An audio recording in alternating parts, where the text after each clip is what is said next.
இருக்கும் போது உலகம் உன்னை மதிக்கும்.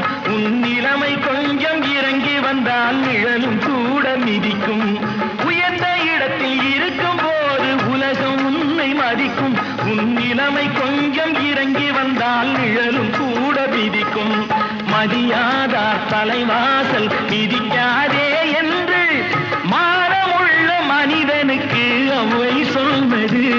அது அவ்வை சொன்னது, அதில் அர்த்தம் உள்ளது. பரமசிவன் கழுத்தில் இருந்து பாம்பு கேட்டது, கருடா சௌக்கியமா? யாரும் இருக்கும் இடத்தில் இருந்து கொண்டால் எல்லாம் சௌக்கியமே.